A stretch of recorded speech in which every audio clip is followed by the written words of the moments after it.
Welcome to my channel. இன்றைக்கி நான் உங்களோட முட்டைக்கறி எப்படி வித்தியாசமான முறையில் வைக்கிறதுன்னு சொல்லி காட்டித்தர போகிறேன். வாங்கோ எப்படி வைக்கிறதுன்னு சொல்லி பார்ப்போம்.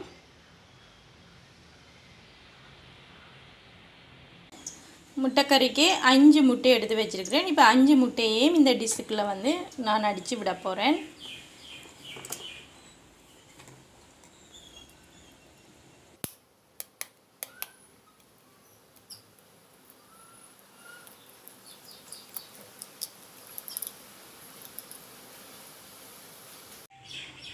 இதுக்கு நான் இப்போ கொஞ்சம் உப்புத்தூள் சேர்க்க போகிறேன்.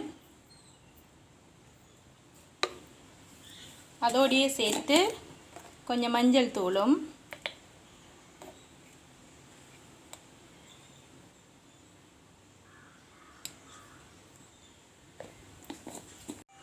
இதை நான் நல்லா அடிக்க போகிறேன்.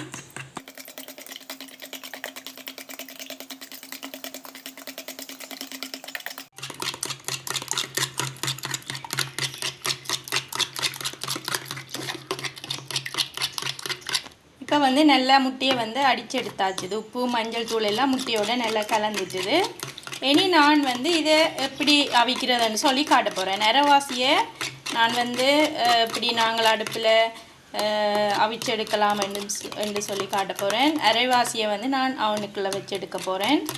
இப்போ நான் சட்டிக்குள்ளே கொஞ்சம் தண்ணி எடுத்துருக்கிறேன். இதில் காவாசிக்கு தண்ணி எடுத்து வச்சுருக்கிறேன். இந்த தண்ணியை முதல் கொதிக்க வைக்க போகிறேன்.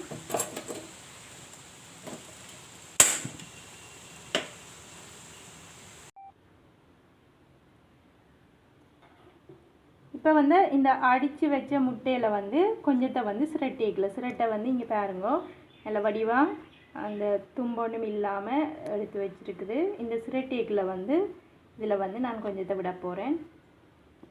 மீதியை நான் அவனுக்குள்ளே வைக்க போகிறேன். இந்த அவிக்கிற முறையை உங்களுக்கு காட்டுறதுக்காக தான் நான் இந்த சிரட்டைக்கில் எடுக்கிறேன். இப்போ இந்த கொதிக்கிற தண்ணிக்குள்ளே சிரட்டையை வைக்க போகிறேன்.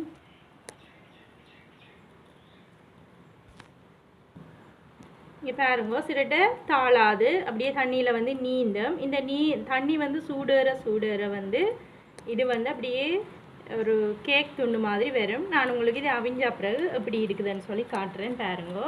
இப்போ நாங்கள் இதை மூடி விடுவோம். மூடி விட்டால் சரி.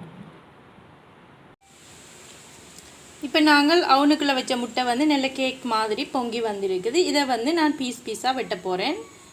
அவனுக்குள்ளே வச்சு எடுத்தாச்சுது. ஆனால் இது பாருங்க, இன்னும் கேக் மாதிரி வேற இல்லை. கொஞ்சம் தண்ணித்தன்மை இருக்குது, உள்ளுக்கு தண்ணித்தன்மை இருக்குது. அதால் இதை நான் இப்போ அவனுக்குள்ளே வச்சது என்னத்துக்குன்னு சொன்னால், அது குயிக்காக ஒரு 2 நிமிஷம் வச்சு எடுக்க சரி. இது கிட்டத்தட்ட ஒரு 15-20 நிமிஷம் ஆகும் இது அவிஞ்சு கேக் மாதிரி வர்றதுக்கு. அதால் தான் நான் கொஞ்சத்தை அவனுக்குள்ளே வச்சு எடுத்தேன். நான்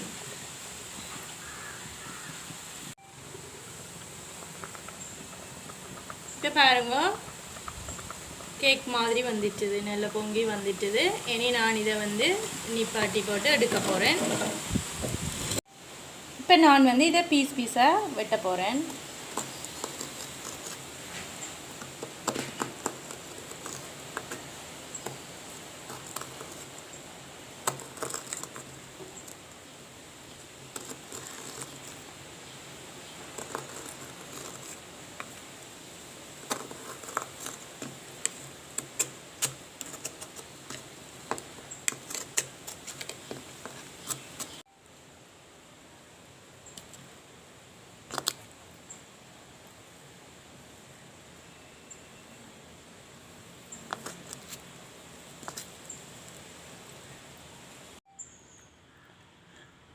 இப்போ நாங்கள் பீஸாக வெட்டியாச்சு. இங்கே பாருங்க, இந்த மாதிரி வடிவா கேக் மாதிரி சொல்லி.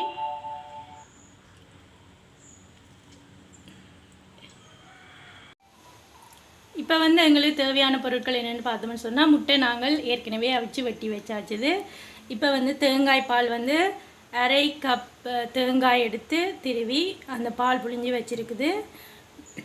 வெங்காயம் ஒரு 15 அல்லது 20 சின்ன வெங்காயம் எடுத்து வெட்டி வச்சுருக்குது. 15 அல்லது 20 வெங்காயம் எடுத்தால் போதும். அடுத்தது 3 பச்சை மிளகாய், 3 உள்ளிப்பூடு, பெரும் சீரகம், 1 டீஸ்பூன் வெந்தயம், 2 தக்காளி பழம் எடுத்து வெட்டி வச்சுருக்குது. இப்போ வாங்க என்னென்னு முட்டைக்கறி வைக்கிறதுன்னு சொல்லி பார்ப்போம். இப்போ வந்து அடுப்பில் சட்டி வச்சாச்சுது. இதுக்குள்ளே நான் வந்து 1 மேசக்கரண்டி தேங்காய் எண்ணெய் விட போகிறேன். இதுக்குள்ளே வந்து வெட்டி வச்ச வெங்காயம் போட போகிறேன்.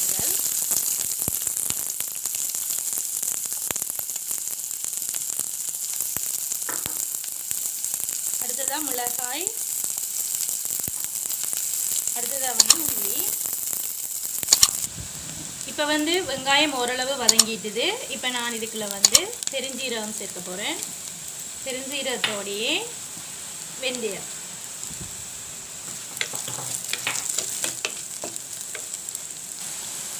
இப்போ வந்து பெருஞ்சீரகம் வெந்தயம் அதோட ஸ்மெல் வருது புரிஞ்சு. இந்த டைமில் நாங்கள் வந்து தக்காளியை சேர்ப்போம்.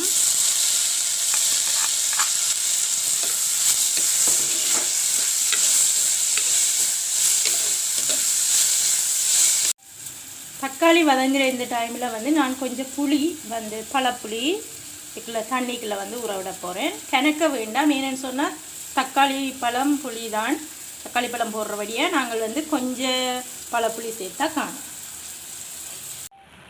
இப்போ வந்து தக்காளி நல்லா வதங்கிட்டுது. நான் வந்து இப்போ பால் விட போகிறேன்.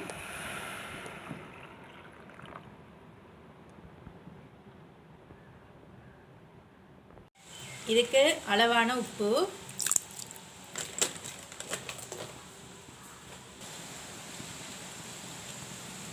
இப்போ வந்து இந்த கரைச்சி வச்ச புளி விட போகிறேன்.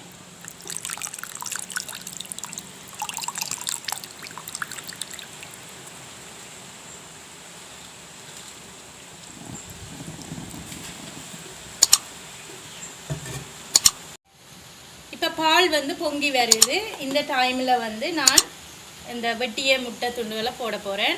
முட்டை துண்டுகள் இப்போ சின்னனாக இருக்குது. ஆனால் இதுக்குள்ளே போட்ட உடனே அது வந்து பொறுமி வரும், நல்ல பெருசாக வரும்.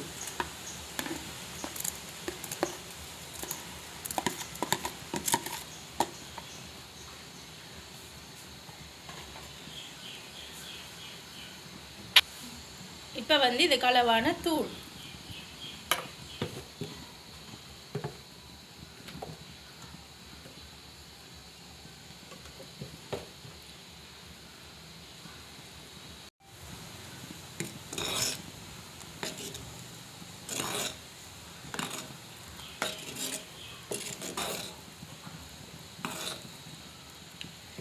நாங்கள் முட்டையை முழுசாக வந்து அவிச்சு போட்டோம்னு சொன்னால் எங்களுக்கு இந்த குழம்புண்ட டேஸ்ட் முட்டையில் வந்து பெருசாக அந்த எந்த டேஸ்ட்டுமே தெரியாது.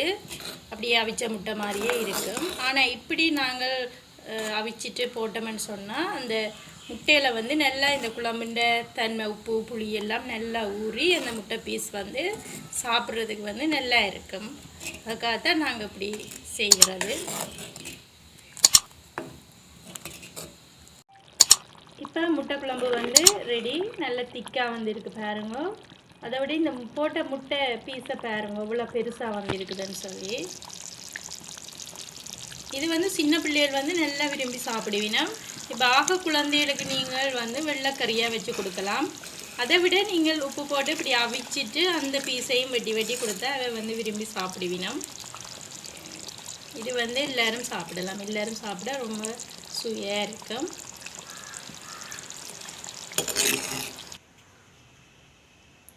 முட்டைக்கறி வந்து ரெடி. நீங்களே பாருங்க எப்படி வந்திருக்குதுண்டு. நீங்களும் இதே மாதிரி செய்து பாருங்க, சாப்பிட்டு பாருங்க. நல்லா இருந்தால் கமெண்ட்ஸ் பாக்ஸில் போடுங்க. என்னோடய வீடியோ உங்களுக்கு பிடிச்சிருந்ததுண்டா லைக் பண்ணுங்க, ஷேர் பண்ணுங்க, சப்ஸ்கிரைப் பண்ண மட்டும் மறக்காதீங்க. தேங்க்யூ.